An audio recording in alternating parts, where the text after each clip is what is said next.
Halo, dalam video ini kita akan membahas terkait dengan materi kimia kelas 10 semester 1, yaitu tentang konfigurasi elektron.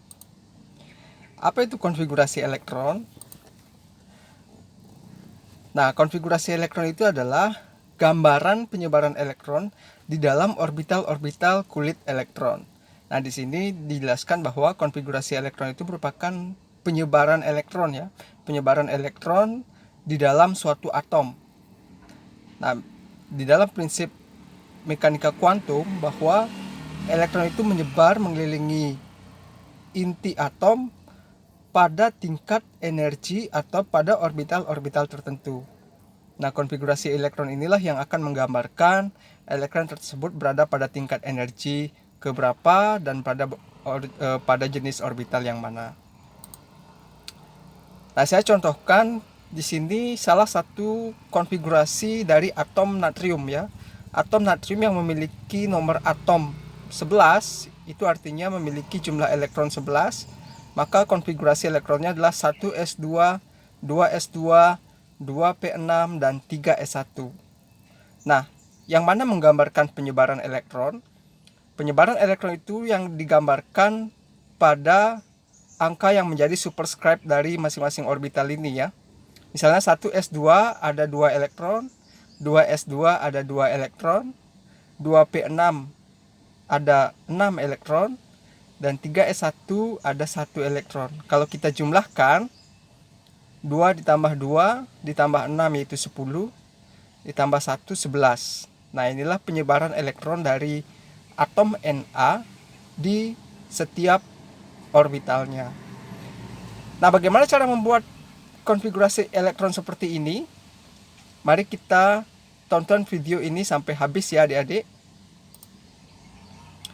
Nah, sebelumnya tujuan pembelajaran kita yaitu menuliskan konfigurasi elektron, baik itu berupa atom maupun ion. Yang kedua, menggambarkan diagram orbital dari sebuah atom. Oke, kita lanjutkan. Dalam membuat konfigurasi elektron, ada 3 aturan atau prinsip yang harus kita ikuti. Prinsip yang pertama yaitu prinsip Aufbau. Nah, Aufbau ini mengatakan bahwa pengisian orbital dimulai dari subkulit dengan tingkat energi rendah ke tingkat energi yang lebih tinggi. Nah, saya contohkan 8O, 1s2, 2s2, 2p4. Itu artinya 1s ini memiliki tingkat energi yang lebih rendah dibandingkan dengan 2s dan juga dibandingkan dengan 2p.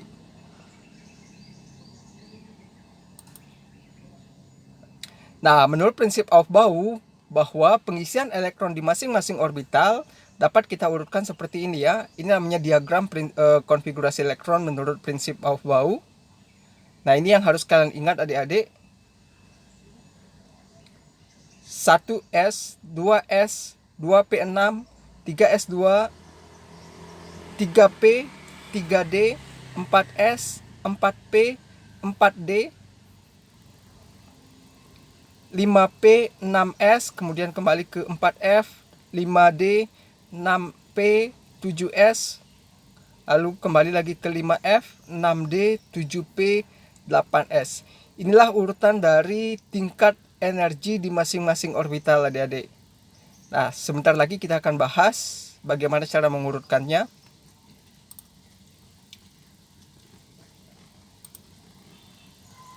Sebelumnya kita akan membahas bagaimana jumlah maksimum elektron di masing-masing orbital. Nah, terdapat 4 jenis orbital di dalam teori mekanika kuantum. Yang pertama adalah orbital S, orbital P, orbital D, dan orbital F. Nah, di masing-masing orbital ini saya jelaskan, di orbital S ada 1 buah suborbital ya.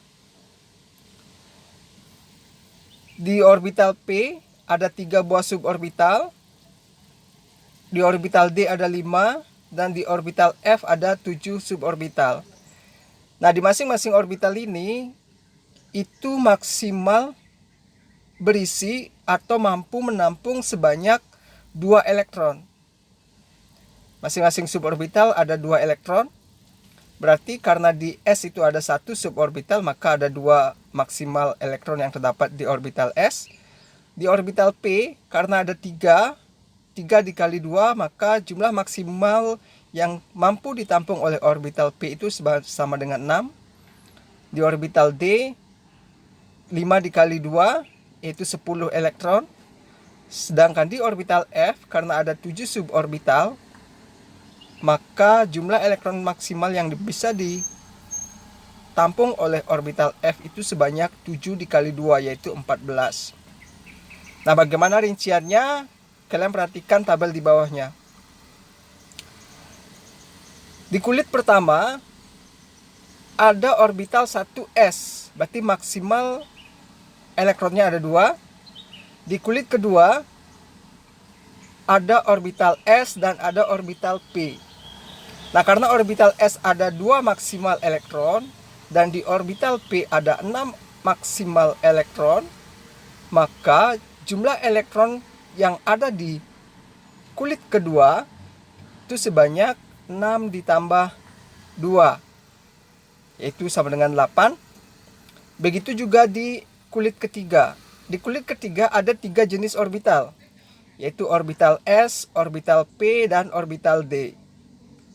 Orbital S maksimal ada 2 elektron, orbital P maksimal ada 6 elektron, dan orbital D ada 10 elektron.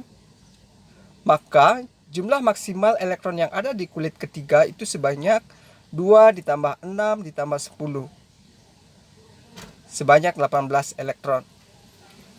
Nah, kita lanjut ke kulit keempat. Di kulit keempat ada 4 buah orbital, yaitu orbital S, orbital P, orbital D, dan orbital F. Nah, kalau kita jumlahkan semua elektron yang terdapat di masing-masing orbital ini, maka jumlah elektron yang ada di kulit keempat itu maksimal sebanyak 32, dengan rincian 2 elektron di orbital S, 6 elektron di orbital P, 10 elektron di orbital D, dan 14 elektron di orbital F. Nah, demikianlah rincian dari jumlah elektron yang terdapat di masing-masing orbital dan juga di masing-masing kulit, ya adik-adik.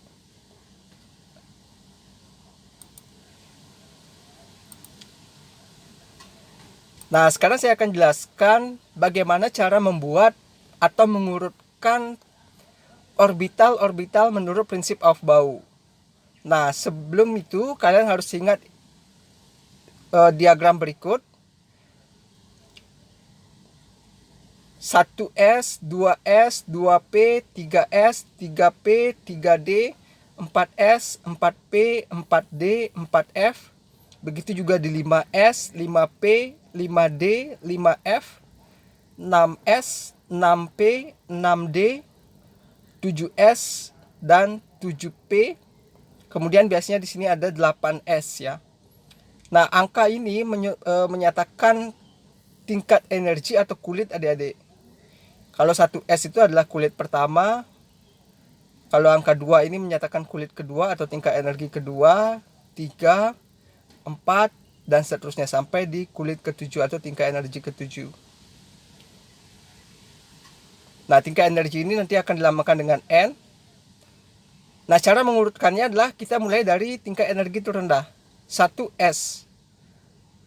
Karena ada 2 elektron pada orbital S, maka ditulis nanti 1S2. Kemudian turun, balik lagi. Lalu kedua S2, 2P6,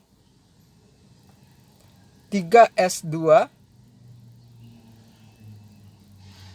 3P6, karena P itu tadi saya bilang maksimal mengandung 6 elektron ya. 4S2,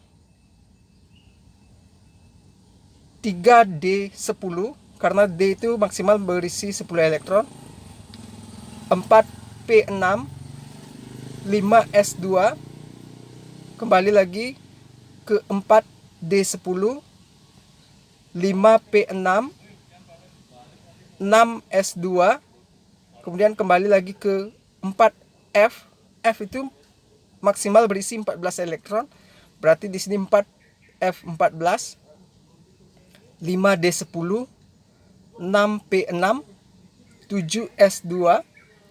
Kemudian kembali lagi 5F14, 6D10, 7P6, dan yang terakhir itu adalah 8S2. Nah, di sini startnya dimulai, kalian diingat itu startnya dari tingkat energi terendah sampai ke tingkat energi yang paling tinggi.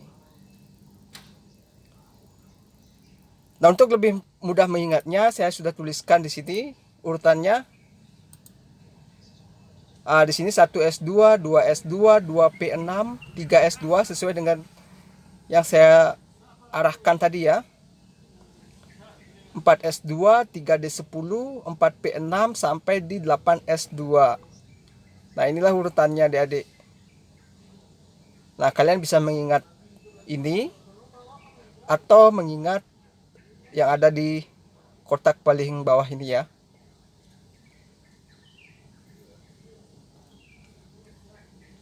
Nah, apa artinya? Saya akan jelaskan satu saja. Misalnya 2P6.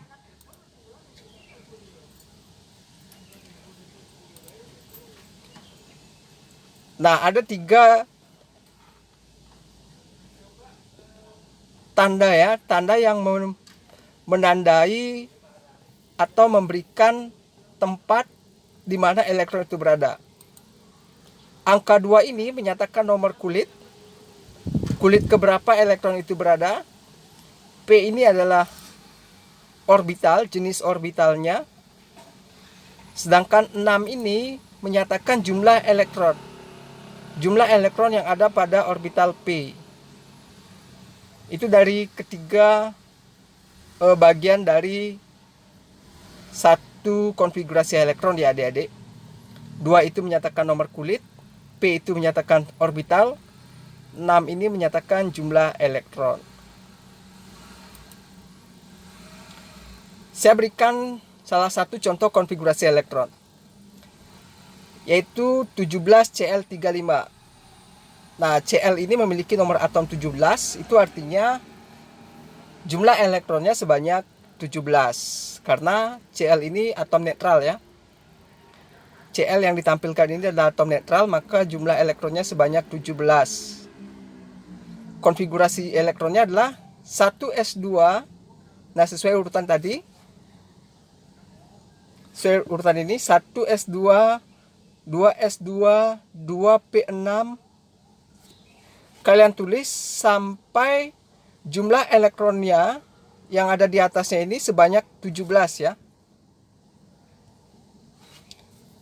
1s2, 2s2, baru berapa kita tuliskan elektronnya? Baru 2 tambah 2 baru 4. Baru 4 kita distribusikan elektronnya, maka masih kurang ya, karena di sini 17. Lanjutkan ke 2p6. Nah, kalau kita jumlahkan baru 10 elektron yang terdistribusi. Kalau sampai di sini kita buat konfigurasi elektronnya. Karena baru 10, Cl itu punya 17, maka kurang lagi 7 ya. Kita lanjut ke 3s2. Nah, baru 12. 12 kurang 7, 17 kurang 12 lagi 5. Baru 3p. P itu maksimal berisi 6. Kalau kita tuliskan di sini 6 dan kita jumlahkan elektronnya, maka jumlah elektron totalnya adalah 18. 2 tambah 2 tambah 6 yaitu 10. Tambah 2, 12. Tambah 6, 18. Lebih jadinya. Jadi bukan 6 di sini ya adik-adik, tetapi berapa kurangnya elektron yang belum kita tulis. Karena lagi 5 kita tulis 5. Kalau melebihi 6 baru tidak boleh adik-adik. Kalau dikurang 6 untuk orbital P boleh. Sama juga di orbital D tidak harus 2 elektron, tapi 1 bisa. Lebih dari 2 tidak bisa. Nah, kalau kita hitung ulang untuk mengecek apakah konfigurasi elektron kita buat itu benar atau tidak, kita hitung ulang jumlah elektronnya. 2 tambah 2 tambah 6 itu 10, tambah 2 yaitu 12, tambah 5 17. Jadi konfigurasi elektronnya sudah benar ya.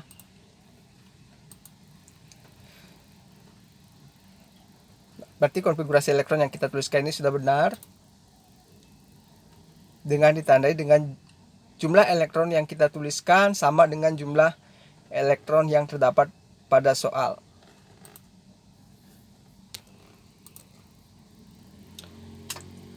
Kita lanjut masih membahas prinsip Aufbau, bahwa dikatakan elektron mengisi orbital atom satu demi satu dimulai dari orbital dengan tingkat energi yang lebih rendah terlebih dahulu. Nah, di sini kita akan menggambarkan orbital ya. Kemudian ada lagi prinsip Aufbau, yaitu prinsip kestabilan penuh dengan kestabilan setengah penuh. Nanti kita akan bahas pada saat pengisian orbital ini adik-adik.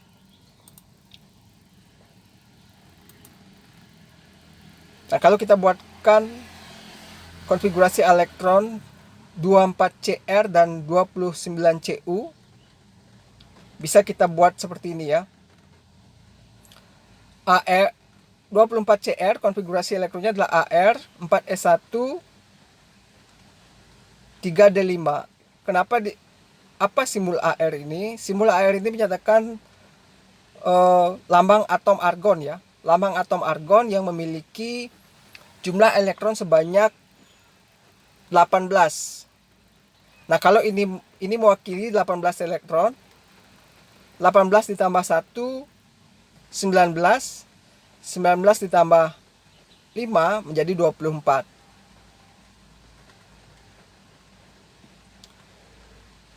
Nah, kalau 29Cu itu dibuatkan konfigurasi AR 1S1 3D10.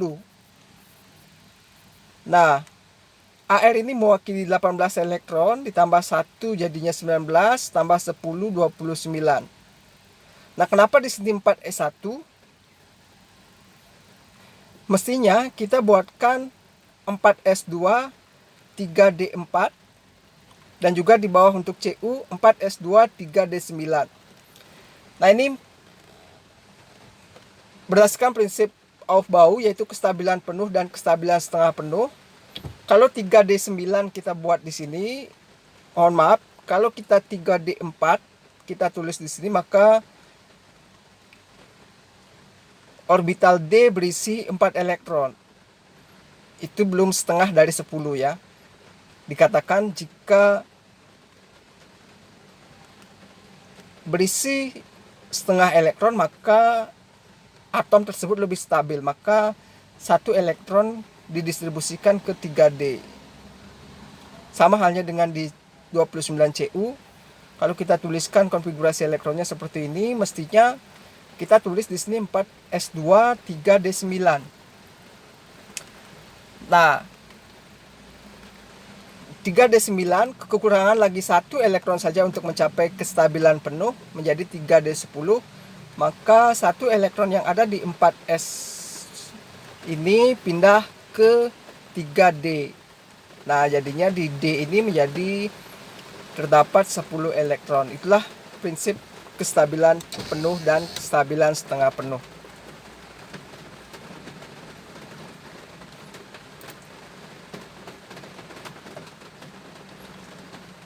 Nah, ini penjelasannya kenapa di sini bisa AR yang mewakili 18 elektron, karena AR itu merupakan golongan gas mulia ya.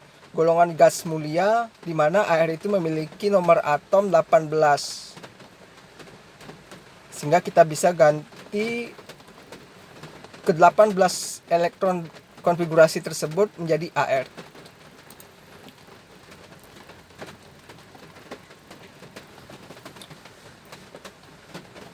Kemudian kita lanjut ke konfigurasi ion ya.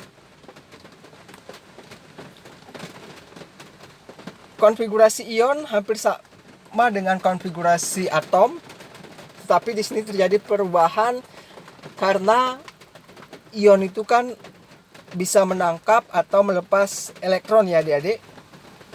Nah, saya contohkan di sini ion Cl negatif, 17 Cl negatif. Nah, tanda negatif ini menyatakan bahwa Cl itu menangkap satu buah elektron.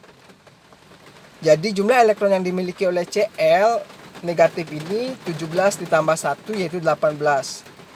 Nah, ke 18 elektron inilah yang akan kita buat konfigurasinya.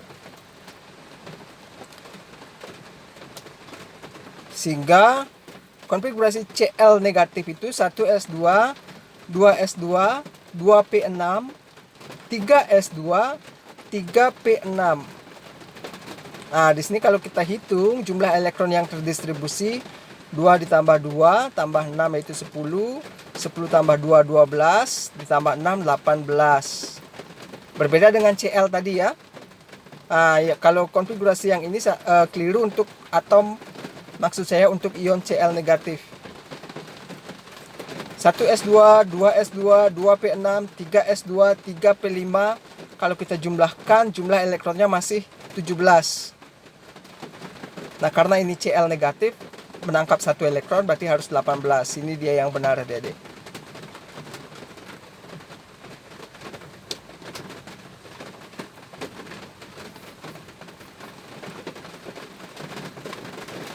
Nah, untuk B sudah saya jelaskan tadi, aturan penuh dan setengah penuh.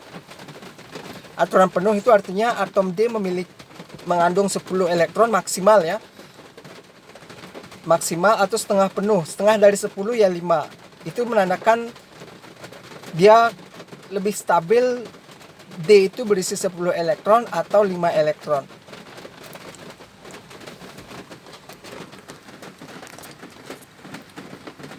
Kita lanjut ke diagram orbital adik-adik. Kita sudah tahu ada 4 jenis orbital, yaitu orbital S, orbital P, orbital D, dan orbital F. Di mana masing-masing orbital itu ada suborbital namanya.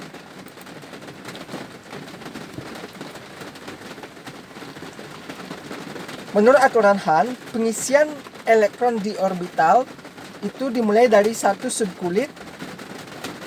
Mula-mula elektron menempati orbitalnya sendiri, baru kemudian berpasangan. Nah, kalau kita lihat atom C6,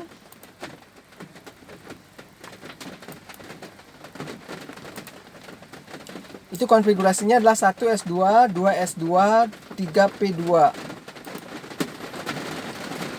Nah, ini namanya diagram orbital ya.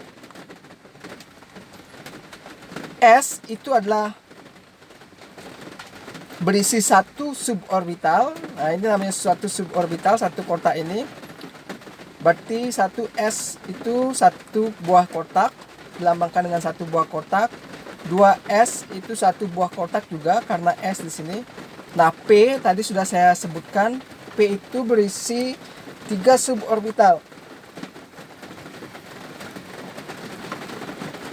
Nah, ini namanya suborbital P ya, ada 1, 2, 3. Nah, masing-masing suborbital ini maksimal berisi 2 elektron. Nah, bagaimana cara pengisiannya? Nah, kita lihat di konfigurasi. 1s itu berisi 2 elektron. Maka kita tuliskan elektron yang pertama mengarah ke atas. Ini menandakan elektron ya. Elektron kedua mengarah ke bawah. Nah, lanjut ke 2s. Di 2s juga ada 2 elektron. Nah, kita tulis sama dengan yang di 1s. Pertama itu mengarah ke atas. Tanda panahnya mengarah ke atas. Yang kedua, elektron kedua ditandai dengan tanda panah mengarah ke bawah. Nah, bagaimana dengan 3p? Maksudnya di sini 2p. Di 2p karena ada 2 elektron ya, karena ada 2 elektron di sini. Mohon maaf, ini 2p adik-adik. Karena ada 2 elektron, maka kita isi dulu setiap ruang satu-satu ya. Setiap suborbital isi satu dulu dengan tanda panah mengarah ke atas. 1, baru pindah ke suborbital yang kedua. 1. Nah, karena di sini ada 2, nah sudah cukup sampai di sini kita tuliskan. Kalau ada 3, kita tulis lagi di suborbital yang ketiga. Di sini tanda panah ke atas.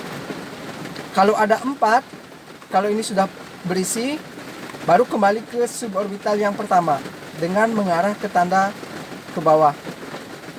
Begitu selanjutnya ya. Nah, kalau P6, nah berarti di sini ada 2 elektron juga. Nah, elektron ini dikatakan elektron yang berpasangan di 1s karena ada 2. Ini juga berpasangan, sedangkan di orbital 2p itu tidak berpasangan karena di masing-masing suborbital hanya ada 1 elektron. Nah, ini cara menuliskan atau menggambarkan diagram orbital elektron pada suborbital yang benar ya. Kalau yang salah seperti ini adik-adik. Nah, ini di orbital 2p kalian perhatikan bedanya. Ini yang salah ya. Ini cara penulisannya bukan seperti ini, tapi seperti yang di atasnya. Satu-satu dulu.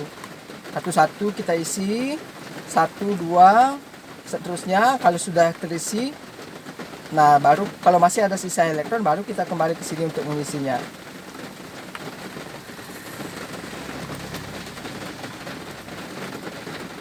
Nah, contoh soalnya seperti ini. Gambar diagram orbital dari 16s.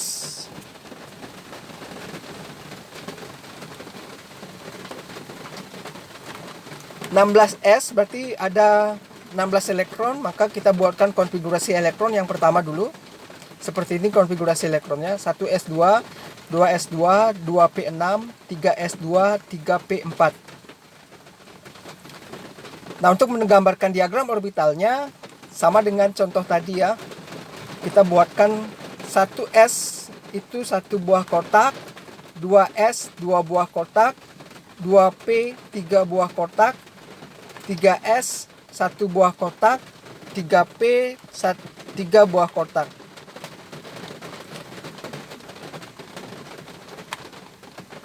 Nah, baru kita identifikasi berapa elektron yang ada di 1s. Nah, ada 2, kita tulis 1, 2.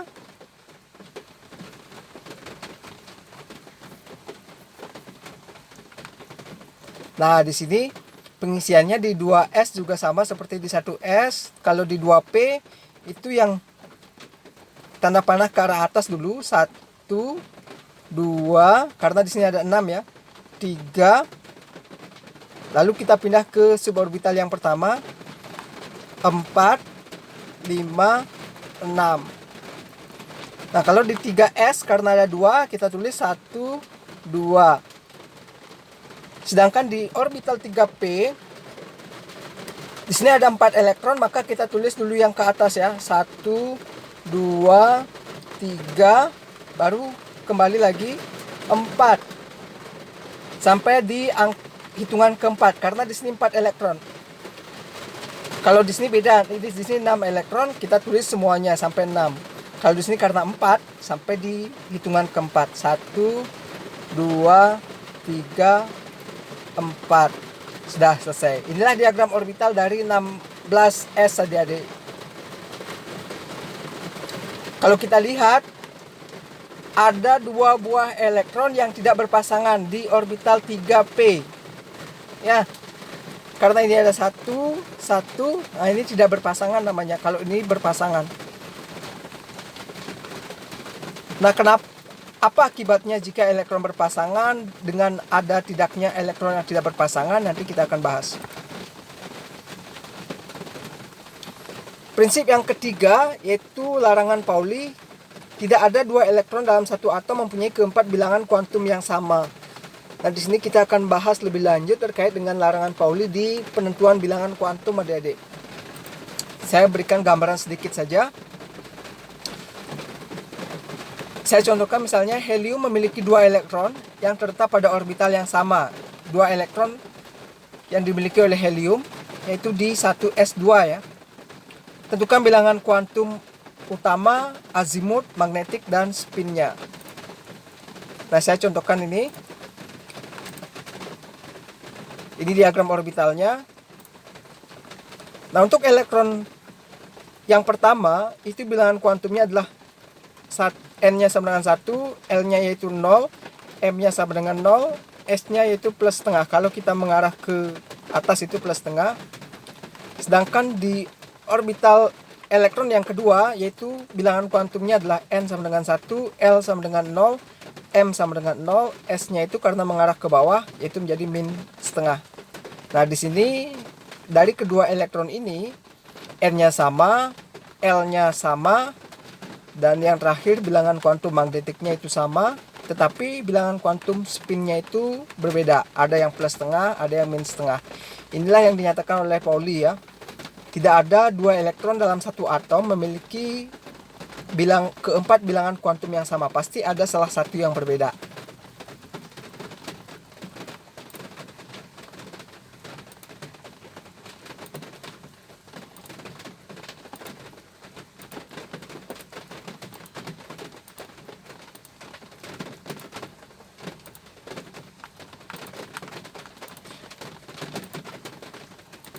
Nah, untuk mengecek pemahaman kalian terkait dengan prinsip larangan Pauli, nah kita diberikan pilihan ya.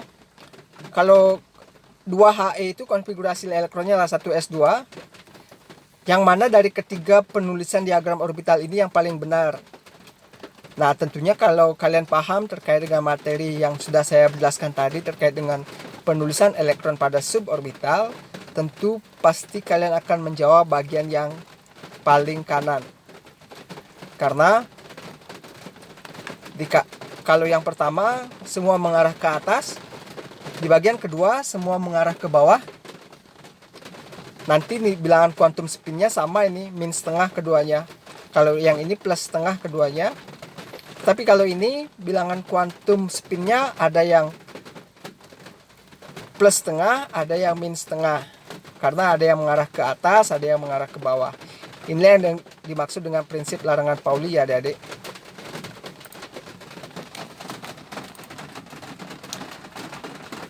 Nah, tadi saya sempat singgung terkait dengan apa dampak atau akibat dari ada tidaknya pasangan elektron yang berpasangan dan elektron yang tidak berpasangan di setiap orbital.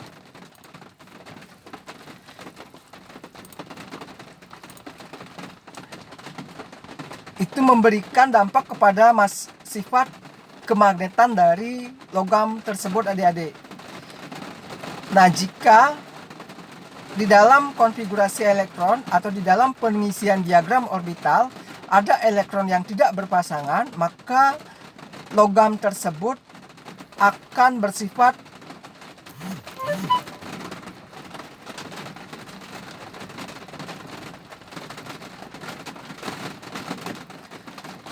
paramagnetik, yaitu dipengaruhi oleh medan magnet. Sedangkan jika di dalam pengisian orbital tidak ada pasangan elektron yang tidak berpasangan atau semuanya berpasangan, maka zat tersebut akan tidak dipengaruhi oleh medan magnet atau disebut dengan bersifat diamagnetik. Berarti kalau kita lihat ada logam yang dipengaruhi oleh medan magnet atau bisa ditarik oleh magnet, dapat kita simpulkan bahwa di dalam konfigurasi elektronnya atau dalam diagram orbitalnya ada elektron yang tidak berpasangan. Nah, sebaliknya, jika di dalam kehidupan sehari-hari kita temukan ada logam yang tidak dipengaruhi oleh medan magnet, itu berarti di dalam diagram orbitalnya semua elektronnya berpasangan. Itu dampak dari ada elektron yang berpasangan atau ada elektron yang tidak berpasangan di setiap orbital adik-adik. Nah, demikian video pembelajaran kita kali ini. Mudah-mudahan bisa dipahami dan sampai jumpa pada video selanjutnya. Terima kasih sudah menonton. Sampai jumpa.